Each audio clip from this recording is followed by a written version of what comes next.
Okay, ma'am. Good day. Please introduce yourself.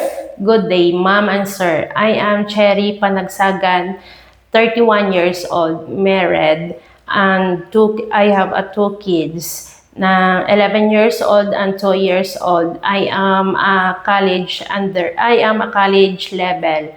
I am hardworking, trustworthy, honest, and responsible person.